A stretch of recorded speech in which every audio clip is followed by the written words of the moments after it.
কারোর যদি বিপদ আপদ পিছ না ছাড়ে, একের পর এক বিপদ লেগেই আছে। দেখবেন অনেকে কমেন্ট করে, লোকটা কত বড় অপরাধী হলে একটার পর একটা বিপদ লেগে আছে, কত খারাপ মানুষ। নির্দিষ্ট কিছু বিপদ কিভাবে দূর হবে, প্রায় 1 বছরের বেশি সময় ধরে সবর করার চেষ্টা করছি। আল্লাহর কাছে দোয়া করে যাচ্ছি, তবুও বিপদটা যেন রয়েই গেছে। মাঝে মাঝে সবরও করতে পারি না, হয়তো নিজেকে নিয়ন্ত্রণ করতে পারি না। অনেকটা সময় চলে গেছে, বিপদের পথ এখনো পার হয়নি। সবসময় আল্লাহর কাছে ফিরে আসি, চেষ্টা করি নিজেকে দিয়ে যতটুকু হয়। জানি আমার অনেক ভুল ত্রুটি আছে, সেগুলো নিয়ে আল্লাহর কাছে ক্ষমা চাই, বারবার ফিরে যায় আল্লাহর কাছে। এই বিপদ আর সবর নিয়ে কিছু নসিহত করতে, সামনে পথ কিভাবে অতিক্রম করতে পারি। আমি আমার বক্তব্যে বলেছি, মানব ইতিহাসের সবচেয়ে বিপদগ্রস্ত মানুষটির নাম মুহাম্মদ সাল্লাল্লাহু আলাইহি সাল্লাম।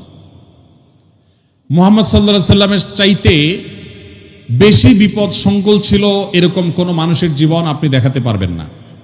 এটা আমার বক্তব্য নয়, খোদ তার বক্তব্য। নবী সাল্লাল্লাহু আলাইহি সাল্লাম বলেছেন, আশাদ্দুন নাসে বালাআন আল আম্বিয়া সুম্মাল আমসাল ফাল আমসাল। সবচেয়ে বেশি বিপদগ্রস্ত ছিলেন, সবচেয়ে বেশি কষ্টে জর্জরিত ছিলেন নবী রাসূলগণ।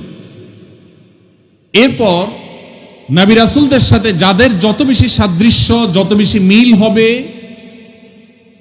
যাদের মধ্যে নবী রাসূলদের আদর্শ যত বেশি থাকবে, তাদের জীবনে বিপদ তত বেশি আসবে। অনেক মুসলিম বন্ধুরা প্রশ্ন করেন, ইসলাম যদি সত্য ধর্ম হয়, আল্লাহর অস্তিত্ব যদি সঠিক সত্য হয়, নাউজুবিল্লাহ, এরকম প্রশ্ন অনেক মুসলমানের সন্তান করেন, তাহলে মুসলমানরা কেন গোটা পৃথিবীতে মার খাচ্ছে? কেন ফিলিস্তিনেও আমরা দেখি বোমের নিচে মুসলমান? কেন কাশ্মীরেও আমরা দেখি নির্যাতনের নিচে মুসলমান? কেন সিরিয়াতেও আমরা দেখি নির্যাতিত মুসলমান? কেন ইরাকে আমরা দেখি মার খাচ্ছে মুসলমান? কেন আফ্রিকা আমরা দেখি মার খাচ্ছে মুসলমান? কেন বার্মায় দেখি আমরা মার খাচ্ছে মুসলমান? কেন চায়নার উইঘুরে দেখছি আমরা মার খাচ্ছে মুসলমান? পৃথিবীর যেখানেই মার খাচ্ছে দেখবেন মুসলমান মায়ের নিচে আছে, উপরে মুসলমান নেই।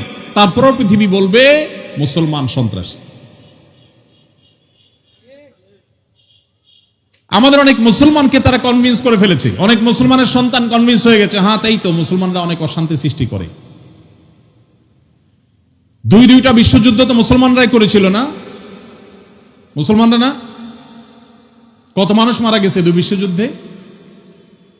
কত মানুষ? 100 মিলিয়নের বেশি মানুষ হত্যা করা হয়েছে দুইটি বিশ্বযুদ্ধে। মুসলমানরা করেছে।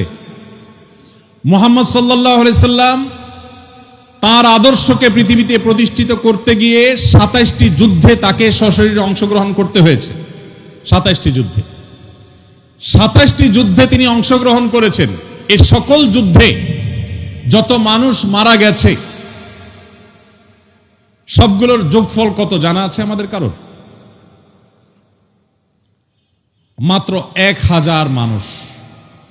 এর মধ্যে 600 জন বিশ্বাসঘাতকতার অপরাধে দণ্ডিত হয়ে মৃত্যুদণ্ডের মুখোমুখি হয়েছে, আর বাকি 400 মানুষ মারা গেছে 27টি যুদ্ধে। কল্পনা নয়, গল্প নয়, বাস্তব। এই জন্য বলেছি সিরাতের বই খোলেন, বিবেক খুলে যাবে। গোটা পৃথিবীতে ইসলামকে প্রতিষ্ঠা করতে গিয়ে মুহাম্মদ সাল্লাল্লাহু আলাইহি সাল্লাম 27টি যুদ্ধে অংশগ্রহণ করেছেন। সেখানে মানুষ মারা গেছে মাত্র 400। 400 মানুষের জীবনের বিনিময়ে 400 মানুষের মূল্য, এটা দিয়ে গোটা বিশ্বে ইসলামকে প্রতিষ্ঠিত করেছেন মুহাম্মদ সাল্লাল্লাহু আলাইহি সাল্লাম। একটা ইউনিয়ন দখল করতে গিয়ে তো 400 বেশি মানুষ মারা যায়। আজকের পৃথিবীর মানবতার সবক দেওয়া মানুষগুলো পাখির মতো মানুষ মেরে যেখানে সমান করে ফেলছে, সেই মানুষগুলোই আবার মুসলমানদেরকে বলে যে মুসলমানরা নাকি সন্ত্রাসী, মুসলমানরা নাকি পৃথিবীতে অশান্তি সৃষ্টি করছে। অথচ গোটা পৃথিবীর যেখানেই মার চলছে, যেখানেই যুদ্ধ চলছে, আপনি দেখবেন অস্ত্রের নিচে তাকালে দেখবেন মুসলমানের চেহারা। আর কোন ধর্মের মানুষের চেহারা আপনি দেখতে পাবেন না। সে আফ্রিকা থেকে নিয়ে বার্মা পর্যন্ত কোথাও আপনি দেখাতে পারবেন না। যুদ্ধ চলছে আর নিচে মুসলমানের চেহারা নাই, একটা জায়গা দেখাতে পারবেন না। এত কিছুর পরও মুসলমানকে গালি শুনতে হয়।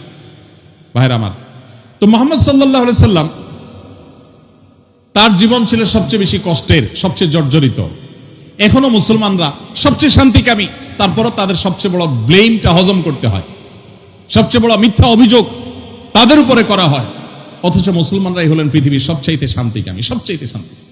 যেই কোনো বিচারে আপনি উন্মুক্ত মনে যদি বিচার করেন, আপনি দেখবেন যে পৃথিবীতে কোনো গণহত্যার সাথে পৃথিবীর ইতিহাসে মুসলমান শাসকদের বহু দোষ ছিল, বহু ত্রুটি ছিল, শতকণ্ঠে আপনি সমালোচনা করতে পারেন। আজকের বিশ্বের মোড়লরা যেভাবে গণহত্যা করছে, পাখির মতো নির্বিচারে মানুষ মারছে ফিলিস্তিনের মাটিতে, আজকে পৃথিবীর বিভিন্ন প্রান্তে তারা যেভাবে মানুষ খুন করছে, সেই মানুষগুলাই যখন কোনো ভিডিও ফুটেজে দেখেন ফেসবুকে, ইউটিউবে, তারা হেলিকপ্টার নিয়ে তাদের সেনাবাহিনী গিয়ে একটা গর্তে, কোনো একটা ড্রেনে কোনো কুকুর ছানা পড়ে গেছে, একটা বিড়ালের ছানা পড়ে গেছে, সেটা উদ্ধার করার জন্য তারা লেগে গেছে, আপনি তখন বলছেন ওয়াও, কত মানবিক তারা। সেই তারা যখন কুকুরের জন্য বিশাল বড় হসপিটাল করছে, আপনি বলছেন কত মানবিক তারা। অথচ এরাই নির্বিচারে পাখির মতো মানুষ হত্যা করছে। এবং অনেক সভ্য দেশ আছে যেই দেশে শুধু ফিলিস্তিনি নির্যাতিত ফিলিস্তিনিদের পক্ষে পতাকা নিয়ে আপনি রাস্তা বের হবেন, রাষ্ট্রের আইন অনুযায়ী আপনি অপরাধী বিবেচিত হবেন। এখনো আছে, এই সভ্য পৃথিবীতে আছে। তো যাই হোক, প্রিয় নবী সাল্লাল্লাহু আলাইহি সাল্লাম যে দিন রেখে গেছেন, এখানে মুসলমান কোণঠাসা থাকবে, এটাই স্বাভাবিক। আমার কথা গেছিল সেখান থেকে যে অনেক বন্ধু বলে কেন মুসলমানরা এত মার খাচ্ছে যদি ইসলাম সত্য হয়। হ্যাঁ, ইসলাম সত্য যে তার প্রমাণই এটা যে মুসলমানরা মার খাবে। মুসলমানরা কখনো জুলুম করবে না, জুলুমের শিকার হতে পারে, মুসলমান কখনো জালিমের আসনে যাবে না। ব্যক্তিগত পর্যায়ে মুসলমান জালিম থাকতে পারে, সামষ্টিকভাবে সামগ্রিকভাবে বিশ্ববাসীর উপরে জুলুম এটা ছড়িয়ে দিবে, জুলুমের স্টিম রোলার চালাবে মুসলমানরা সামষ্টিকভাবে, এটা কোনোদিন হয়নি, ইতিহাসে কোনোদিন হবেও না। অতএব যারা মনোবেদনা আছেন, কষ্টে আছেন, বিপদে আছেন, ভেঙে পড়েন যে এত বিপদ কেন, তারা নিজেদেরকে অনেক সময় মনে করেন যে আমি অপরাধী। না, এটা বরং সান্ত্বনার ব্যাপার। যে যত ইমানদার হবে তার জীবনে যত পরীক্ষা আসবে, তার থেকে তত কষ্ট করতে হবে এবং কষ্টের মধ্য দিয়ে পার হতে হবে। ইমানদারের সাফল্য হলো যে যত কষ্টই হোক না কেন, একভাবে না একভাবে কষ্ট শেষ হবে। কোনোভাবে যদি শেষ না হয়, মৃত্যুর মাধ্যমে শেষ হবে। এরপরে যদি আল্লাহ তাআলা আমাকে জান্নাত অফার করেন যে বান্দা তুমি অনেক কষ্ট করেছো, তোমাকে আমি জান্নাত অফার করছি, তাহলে আমার সারা জীবনের কষ্টের বিনিময়ে অনন্তকালের জান্নাত পেয়ে গেলে এটা নিশ্চয়ই লাভজনক ডিল। ভাইরা আমার, দুঃখ বা কষ্টে যখন থাকি তখন আমরা সাধারণত এই বিষয়গুলোকে এভাবে অনুভব করতে পারি না, একটু কষ্ট হয়।